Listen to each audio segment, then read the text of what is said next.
नमस्कार दोस्तों, स्वागत है आप सभी का एक बार फिर से आपके अपने छोटे से परिवार YouTube channel student solution academy में।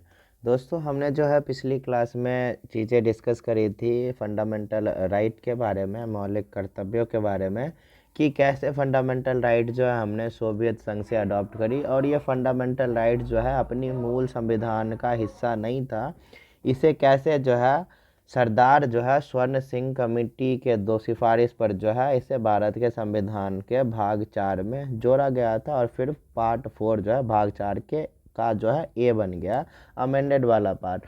और कैसे जो है मौलिक मौलिक जो है मतलब इनिशियली जो है मौलिक कर्तव्य 10 ही थे। अभी जो है हम पढ़ते हैं 11 पढ़ते हैं, तो 11वां कैसे जोड़ा गया था, तो वो 86वें संविधान संशोधन 2002 के तहत जो है 11वां मौलिक अधिकार यानी कि नॉलेज को जोड़ा गया था। बाकी के जो 10 थे उसे जो है कैसे जोड़ा गया था, तो उसे जोड़ा गया था अपने 42वें संविधान संशोधन 1976 के तहत। और 11 जो कौन कौन से मौलिक कर्तव्य थे वो हमने पढ़ ली थी। पहला था एंथम, फिर ब्रेव, फिर कंट्री, फिर डिफेंस, फिर इक्वलिटी, फिर कल्चर, फिर ग्रीन इन्वायरमेंट, फिर ह्यूमन साइंटिफिक अप्रोच, उसके बाद था अपना एसेट्स, फिर जॉइंट एक्टिविटी एंड लास्टली जो था अपना नॉलेज था। तो ये सारे के सारे थे हमारे जो संविधान के मौलिक कर्तव्य वाला भाग यानी कि पार्ट 4 ये वाला भाग, जिसे हमने कंप्लीट कर ली थी अपने पिछले क्लास में।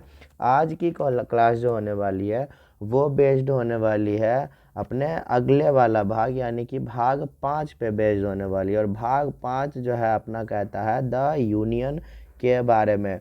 बेसिकली भाग 5 जो है भारत के संविधान का, ये भारत के संविधान का सबसे लंबा भाग माना जाता है, सबसे लंबा, सबसे biggest part of the Indian constitution.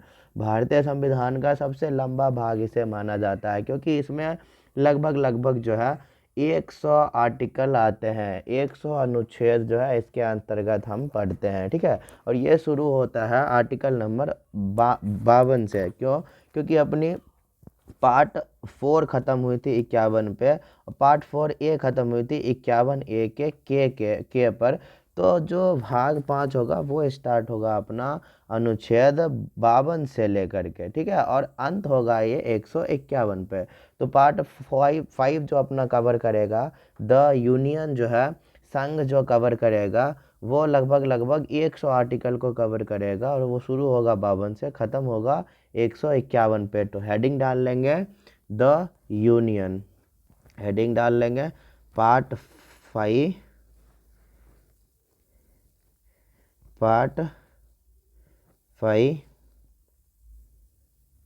The union यानी कि संघ के बारे में हम यहाँ पे पढ़ेंगे। पार्ट 5 द यूनियन यानी कि संघ के बारे में हम यहाँ पे पढ़ेंगे। अभी मैंने आपको बताया कि इसमें टोटल कितने आर्टिकल कवर होंगे। अगर बात करें तो ये शुरू होगा आर्टिकल नंबर 52 से और ख़त्म होगा आर्टिकल नंबर 151 पे। और इसको जो है भारतीय संविधान का सबसे लंबा भाग माना गया है, biggest part of Indian constitution. लिख लेंगे biggest part of Indian constitution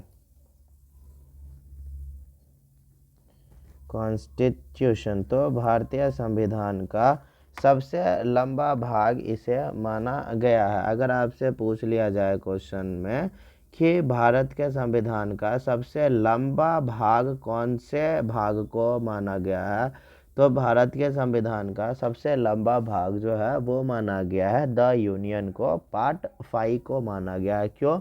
क्योंकि इसमें ऑलमोस्ट जो है हमारे 100 अनुच्छेद कवर होते हैं। ठीक है, हम इसमें लगभग 100 अनुच्छेद के बारे में पढ़ते हैं। ठीक है, अभी देखते हैं इसमें कैसे कैसे कौन कौन से अनुच्छेद पढ़ेंगे, थोड़ा उसको जो है अब्रीवेट कर लेते हैं, फिर उसको डिटेल में पढ़ेंगे। ठीक है, तो पहले अब्रीवेट कर लेते हैं।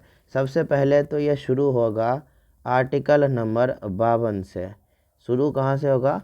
तो आर्टिकल नंबर 52 से। और आर्टिकल नंबर 52 में हमें बताया जाता है प्रेसिडेंट के बारे में यानी कि राष्ट्रपति के बारे में, यानी कि भारत के पहले नागरिक के बारे में बताया जाता है। तो 52 किसके बारे में हमें बताता है? तो 52 हमें बताता है प्रेसिडेंट के बारे में, यानी कि राष्ट्रपति के बारे में। अच्छा, आर्टिकल नंबर 52 हो गया अपना प्रेसिडेंट के बारे में। तो एक तो ये प्रेसिडेंट वाला पार्ट हो गया।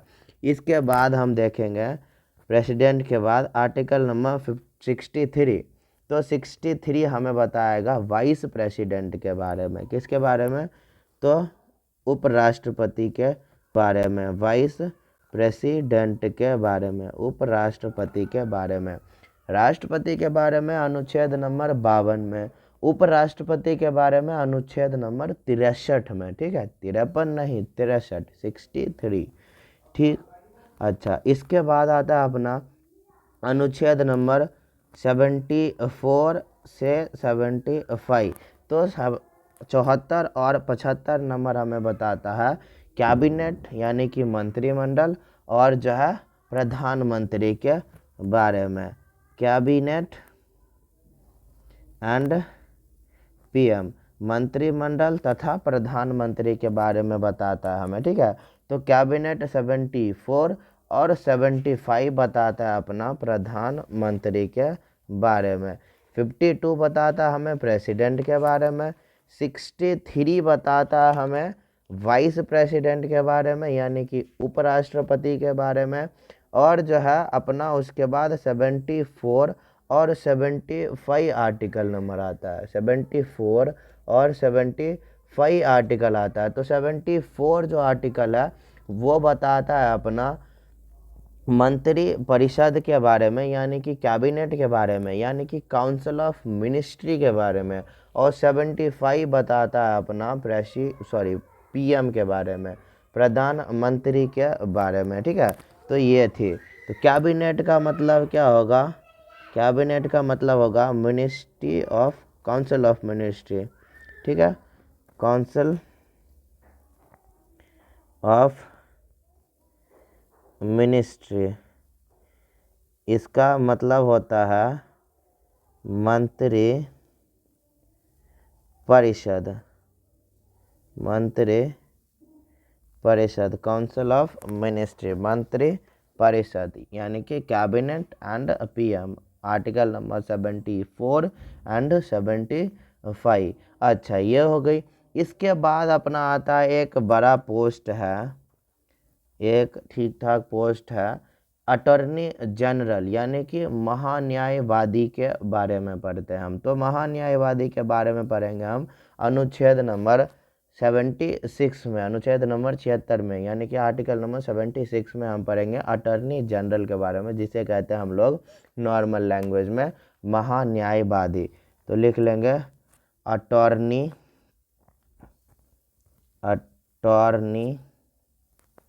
जनरल, अटॉर्नी जनरल, जिसे हम लोग क्या कहते हैं? इसे कहते हैं महान्यायवादी। इसे क्या कहेंगे हम लोग? तो इसे कहेंगे हम लोग महान्यायवादी, अटॉर्नी जनरल। अटॉर्नी जनरल के बारे में हम पढ़ते हैं अनुच्छेद नंबर 76 में, आर्टिकल नंबर 76 में। ठीक है, इसके बाद आता है अपना आर्टिकल नंबर 79। आर्टिकल नंबर 79 कहता है हमें संसद भवन के बारे में, यानी कि पार्लियामेंट हाउस के बारे में, पार्लियामेंट के बारे में। ठीक है, संसद भवन के बारे में, यानी कि पार्लियामेंट हाउस के बारे में बताता है। तो 79 किसके बारे में बताता है? तो पार्लियामेंट के बारे में बताता है। अच्छा, ये हो गया। अब आता है आर्टिकल नंबर 123, अनुच्छेद नंबर 123। आर्टिकल नंबर 123 हमें बताता है कि अध्यादेश की शक्ति, यानी कि ऑर्डिनेंस के बारे में, अध्यादेश की शक्ति यानी कि ऑर्डिनेंस के बारे में। और ये जो ऑर्डिनेंस पावर जो है, अध्यादेश की जो शक्ति है, ऑर्डिनेंस पावर, ये होता है सिर्फ प्रेसिडेंट के पास। ठीक है, तो ऑर्डिनेंस पावर, ऑर्डिनेंस पावर यानी कि अध्यादेश की शक्ति किसके पास होता है? तो होता है प्रेसिडेंट के पास होता है। ठीक है, प्रेसिडेंट के पास होता है। तो अध्यादेश यानी कि ऑर्डिनेंस के बारे में हम कहाँ पढ़ते हैं? तो वो पढ़ते हैं हम अनुच्छेद नंबर 123 में, 123 में। अच्छा, 124 124 में क्या पढ़ते हैं, तो अपनी आती है सुप्रीम कोर्ट। इसमें क्या क्या आता है, तो इसमें आता है सुप्रीम कोर्ट। तो सर्वोच्च न्यायालय के बारे में हम पढ़ते हैं अनुच्छेद नंबर 124 में, सुप्रीम कोर्ट के बारे में। अच्छा, सुप्रीम कोर्ट हो गई। अब आएगा अपना 148 से 151 के बीच, 148 से लेकर के 151 वाला अनुच्छेद। इसमें पढ़ते हम त्याग के बारे में। किसके बारे में पढ़ते हैं, तो अनुच्छेद 148 से अनुच्छेद 151 के बीच हम त्याग के बारे में पढ़ते हैं। ठीक है, तो ये जो कैग होता है, CAG, इसका फुल फॉर्म होता है comptroller attorney general, sorry comptroller auditor general होता है। ठीक है, comptroller and auditor general, comptroller auditor general, जिसका हिंदी होता है भारत के, मतलब comptroller attorney general of India. इसके बारे में पढ़ते हैं हम अनुच्छेद नंबर 148 में। और यही चीज़ें हमें बताता है कि ये जो पद है भारत के नियंत्रक और महालेखा परीक्षक वाला पद होता है, जो कि सरकार के खातों का जो है वो जांच करता है। क्या करता है, तो सरकार के खातों का जांच करता है। तो CAG यानी कि कैग के बारे में हम अनुच्छेद नंबर 148 से अनुच्छेद नंबर 151 तक पढ़ेंगे। ठीक है, चलिए इसको एक बार रिवाइज कर लेते हैं। अगर बात करें कि प्रेसिडेंट के बारे में हम कौन से आर्टिकल से पढ़ते हैं, तो प्रेसिडेंट के बारे में हमें पता चलता है अनुच्छेद नंबर 52 से। अच्छा, उपराष्ट्रपति के बारे में कहाँ पढ़ते हैं, तो उपराष्ट्रपति के बारे में पढ़ते हैं हम अनुच्छेद नंबर 63 में। ठीक है, मंत्रिमंडल और प्रधानमंत्री के बारे में कहाँ पढ़ते हैं, तो ये पढ़ते हैं हम अनुच्छेद नंबर 74 और 75 में। ठीक है, अच्छा, अटॉर्नी जनरल यानी कि महान्यायवादी के बारे में अनुच्छेद नंबर 76 में। ठीक है, संसद भवन के बारे में तो अनुच्छेद नंबर 79 में। ठीक है, अच्छा, ऑर्डिनेंस पावर जो होती है, अध्यादेश जारी करने की शक्ति, तो ये कहाँ होता है, किन के पास होता है, प्रेसिडेंट के पास। ये कहाँ पढ़ते हैं, ये पढ़ते हैं हम लोग अनुच्छेद नंबर 123 में। ठीक है, सुप्रीम कोर्ट के बारे में हम कहाँ पढ़ते हैं, तो अनुच्छेद नंबर 124 में। अच्छा, क्या कंप्ट्रोलर ऑडिटर जनरल के बारे में कहाँ पढ़ते हैं, तो ये पढ़ते हैं हम लोग अनुच्छेद नंबर 148 में। ये थी अपनी कुछ लिस्ट यूनियंस की। ठीक है, ये डिविजन्स थी। अच्छा, अपनी अब हेडिंग जाएगी राष्ट्रपति की, प्रेसिडेंट की। तो हेडिंग डाल लेंगे प्रेसिडेंट। सबसे पहले हमने पढ़ने हैं प्रेसिडेंट के बारे में, यानी कि राष्ट्रपति के बारे में, प्रेसिडेंट के बारे में सबसे पहले पढ़ना है। ठीक है, प्रेसिडेंट। और प्रेसिडेंट कौन से आर्टिकल में आता है, तो प्रेसिडेंट आता है अपने आर्टिकल नंबर 52 में। अभी मैंने ऊपर आपको बताया, यहाँ पे प्रेसिडेंट कहाँ पे आएगा, तो अनुच्छेद नंबर 52 में आएगा। और वहीं पे 63 में उपराष्ट्रपति यानी कि वाइस प्रेसिडेंट आएगा। ठीक है, तो अनुच्छेद नंबर 52 में कौन आएगा, तो वो आएगा प्रेसिडेंट।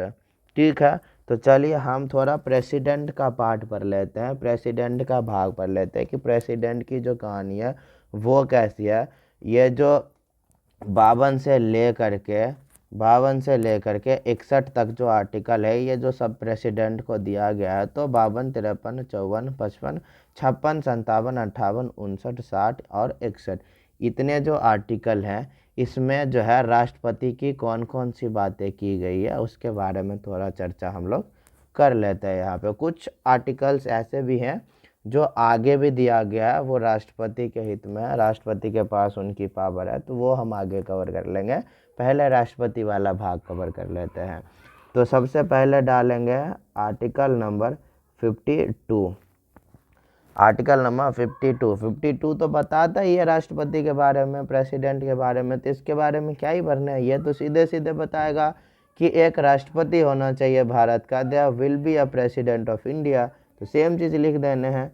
52 क्या बताएगा, there will be a president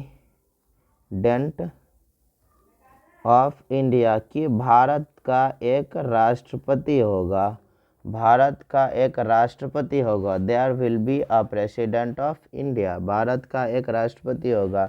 ये हमें पढ़ने को मिलता है अनुच्छेद नंबर 52 में, कि भारत का एक राष्ट्रपति होगा। ये हमें अनुच्छेद नंबर 52 में देखने को मिलता है। अच्छा, इसके बाद आता है अपना अनुच्छेद नंबर 53, कि 53 नंबर अनुच्छेद हमें क्या बताता है, तो 53 नंबर अनुच्छेद हमें बताता है कि जो एग्जीक्यूटिव पावर यानी कि कार्यपालिका की जो पावर होती है, एग्जीक्यूटिव पावर जो होती है वो राष्ट्रपति में निहित होगा। तो कार्यपालिका की जो शक्ति होती है, एग्जीक्यूटिव पावर जो होती है वो राष्ट्रपति में निहित होगी। यह चीज़ हमें बताता है अनुच्छेद नंबर 53, यानी कि executive power will be vested in president. ठीक है, तो executive power will be vested in president, की जो कार्यपालिका की जो शक्ति होती है वो राष्ट्रपति में निहित होगा। ये चीज़ हमें कहाँ से पता चलता है, तो ये राष्ट्रपति वाले सेक्शन में अनुच्छेद नंबर 53 में लिखा गया है। ठीक है, ये हो गई 52 और 53। अब अनुच्छेद नंबर 54 यानी कि आर्टिकल नंबर 54। तो आर्टिकल नंबर 54 कहता है कि जो इलेक्शन है राष्ट्रपति का, जो चुनाव है राष्ट्रपति का जो चुनाव है, तो राष्ट्रपति के चुनाव में कौन कौन भाग लेगा और कौन कौन भाग नहीं लेगा। Who all are is going to participate in election of president which is called electoral।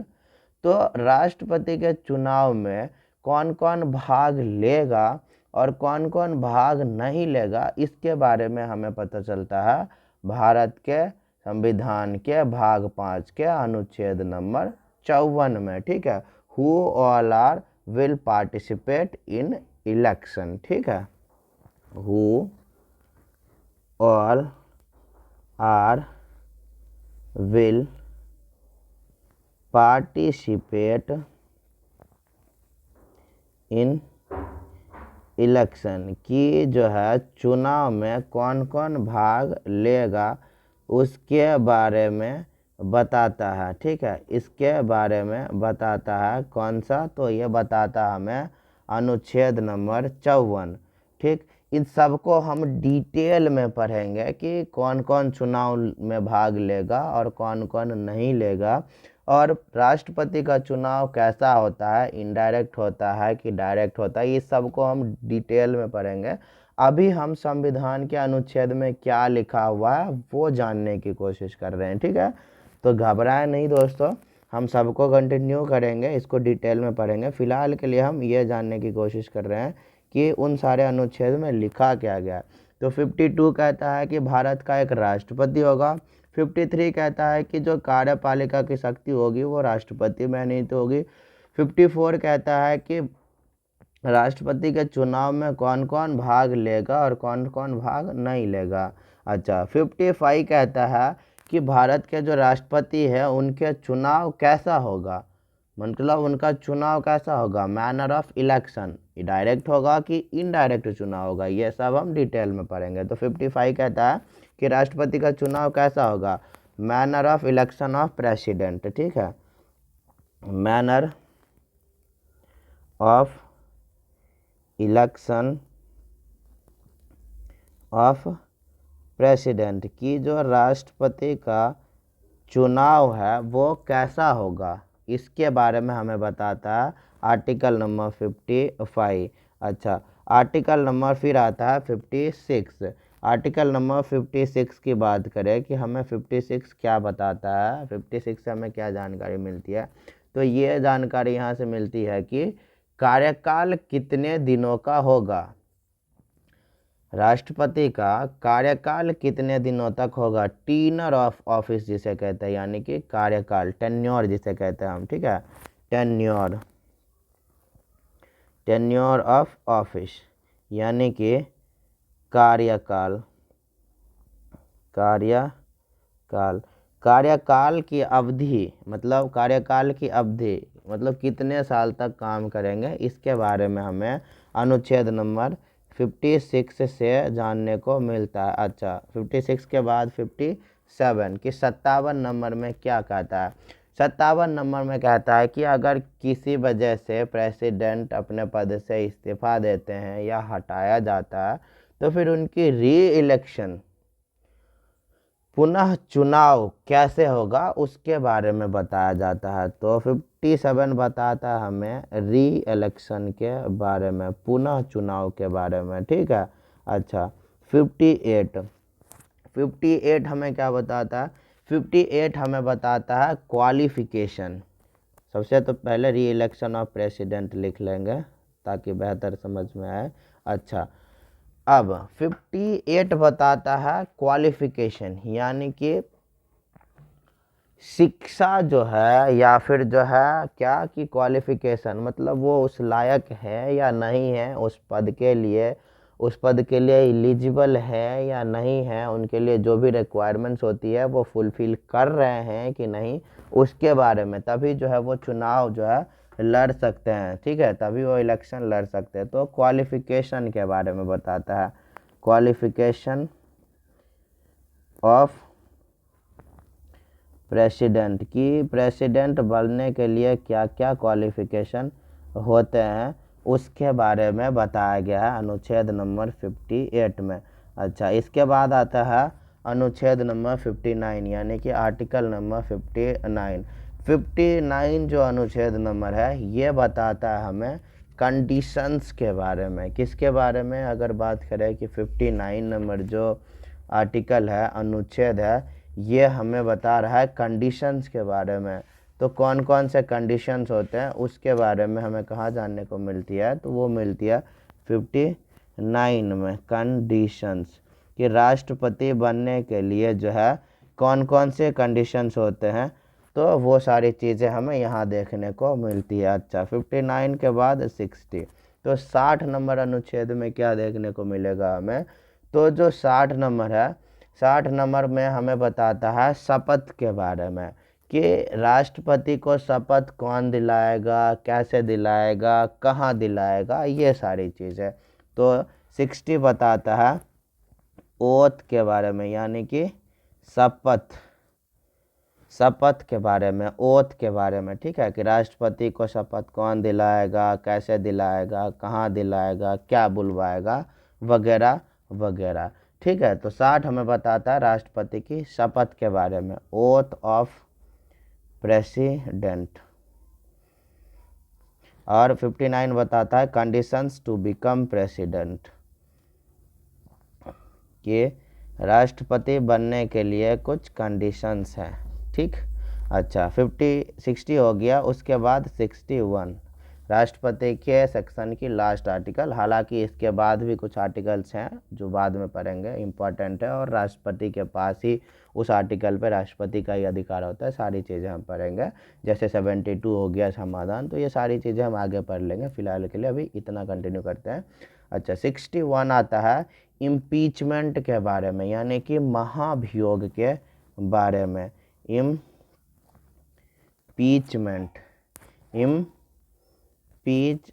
यानी कि महाभियोग के बारे में। इम्पीचमेंट के बारे में हमें अनुच्छेद नंबर 61 से पता चलता है, 61 से पता चलता है। और ये जो इम्पीचमेंट शब्द है ये सिर्फ और सिर्फ पूरे संविधान में सिर्फ और सिर्फ राष्ट्रपति के लिए ही यूज़ किया गया है, प्रेसिडेंट के लिए ही यूज़ किया गया है।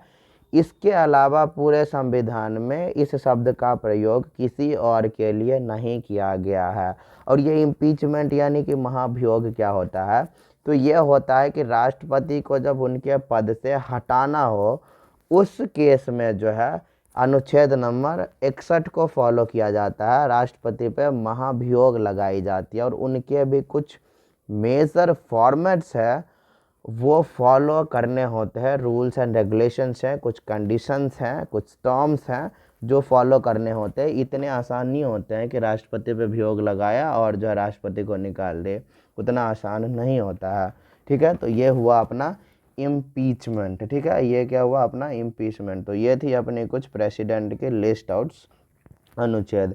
क्या क्या देख लिया हमने, तो 52 में देखा हमने कि बताया there will be a president of India, की भारत का जो है एक राष्ट्रपति होगा, भारत का एक राष्ट्रपति होगा। There will be a president of India, Bharat का एक राष्ट्रपति होगा। दूसरा हमने देखा कि जो कार्यपालिका की शक्ति है वो राष्ट्रपति में निहित होगा, कार्यपालिका की शक्ति राष्ट्रपति में निहित होगा, यानी कि executive power will be vested in president, कार्यपालिका की शक्ति राष्ट्रपति में निहित होगा। ये हमें बताता है अनुच्छेद नंबर 53 में। ठीक है, तो ये बताता है हमें अनुच्छेद नंबर 53 में। अच्छा, इसके बाद हमने देखा कि राष्ट्रपति का जो इलेक्शन होता है, चुनाव होता है, उसमें कौन कौन भाग ले सकता है और कौन कौन भाग नहीं ले सकता है।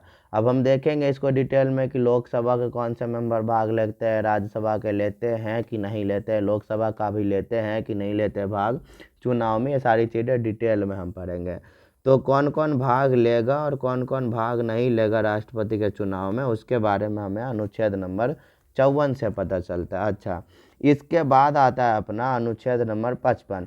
इसमें हमें बताया गया है कि राष्ट्रपति का चुनाव कैसा होगा, डायरेक्ट इलेक्शन होगा, इनडायरेक्ट इलेक्शन होगा, मतलब प्रत्यक्ष चुनाव होगा या अप्रत्यक्ष चुनाव होगा, इसके बारे में बताता है।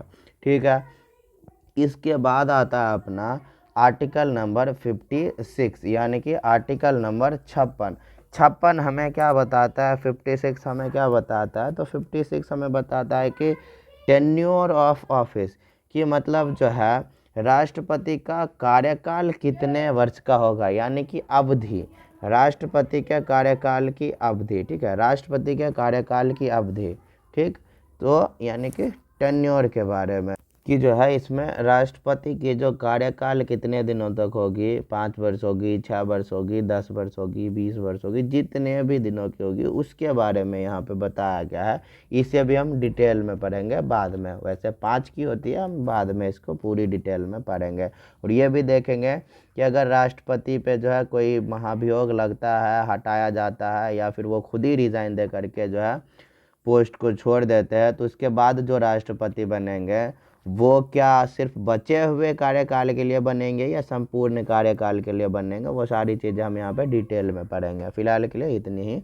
अच्छा, 56 नंबर की बात करें, अनुच्छेद नंबर 56, तो आर्टिकल नंबर 56 जो है हमें वही बताता है कि राष्ट्रपति का कार्यकाल कितना होगा, टेन्योर कितनी होगी। अच्छा, 57 हमें बताता है कि राष्ट्रपति का पुनर्निर्वाचन। ठीक है, पुनर्निर्वाचन, री इलेक्शन जिसे हम कहते हैं, री इलेक्शन, चुनाव जिसे कहते हैं, वापस से दोबारा से चुनाव, इसके बारे में हमें 57 नंबर आर्टिकल में प्राप्त होता है। अच्छा, इसके बाद आता है अपना इम्पोर्टेंट चीज़ कि राष्ट्रपति बनने के लिए कौन कौन सी क्वालिफ़िकेशंस की ज़रूरत पड़ती है, कि क्वालिफ़िकेशन क्या है, कौन कौन सी क्वालिफ़िकेशन होने चाहिए राष्ट्रपति का चुनाव लड़ने के लिए, राष्ट्रपति बनने के लिए, उनके रूल्स रेगुलेशंस क्या हैं, उसके बारे में हमें बताया जाता है। अब जैसे एज हो गई, उम्र कितनी होती है राष्ट्रपति बनने के लिए, ये पूछ सकता है, या ये पूछ सकता है कि राष्ट्रपति बनने के लिए जो है कौन से सभा का सदस्य होने हैं, राज्यसभा के, लोकसभा के, कहाँ पे कितने साल काम करे होने चाहिए, एक्सपीरियंस होने चाहिए कि नहीं होने चाहिए, ये सारी चीज़ें जो हैं वगैरह वगैरह, ये सब इसी में आएगा। तो इसे भी हम डिटेल में पढ़ेंगे जब इस आर्टिकल पे पहुंचेंगे। अभी तो हम सिर्फ ओवरव्यू कर रहे हैं, ऊपर ऊपर देख रहे हैं कि आखिर क्या मिलेगा उसमें। ठीक है, अच्छा, ये थी अपनी 58 नंबर आर्टिकल। 59 नंबर आर्टिकल हमें कहता है कि राष्ट्रपति बनने के लिए कंडीशंस क्या हैं। ठीक है, तो कंडीशंस क्या हैं, उस कंडीशंस को फुलफ़िल करने होंगे तभी जो है राष्ट्रपति का चुनाव लड़ी जा सकती है, मतलब राष्ट्रपति पद के लिए खड़ा हो सकता है मतलब अपनी जो नामांकन कर सकते हैं या नहीं कर सकते हैं। तो ये सारी चीज़ें हमें यहीं से देखने के लिए मिलती है। तो ये चीज़ कहाँ लिखा हुआ है, तो ये आर्टिकल यानी कि अनुच्छेद नंबर 59 में लिखा हुआ है। ठीक है। अच्छा, इसके बाद आता है अपना ओथ के बारे में, कि राष्ट्रपति जो हैं, जो राष्ट्रपति पद के लिए चुनाव लड़े हैं, इलेक्शन हुआ है उनका और वो जीतते हैं, उनको मेजोरिटी प्राप्त होती है, तो उस केस में अब उनको सबसे पहले शपथ लेनी होती है। हर जितने भी पॉलिटिशियंस हैं, जितने भी नेता हैं, जो भी है, तो उनको ना शपथ दिलाई जाती है, या फिर जितने भी गवर्नमेंट एम्प्लॉय हैं उनको शपथ दिलाई जाती है उनकी ज्वाइनिंग से पहले।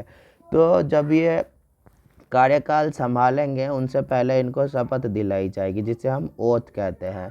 तो शपथ कौन दिलाएंगे राष्ट्रपति को, कहाँ दिलाएंगे, क्या कहलवाएंगे, वो सारी चीज़ें हमें यहाँ देखने को मिलती है अनुच्छेद नंबर 60 में, यानी कि अनुच्छेद नंबर 60 में राष्ट्रपति के शपथ के बारे में। ठीक है।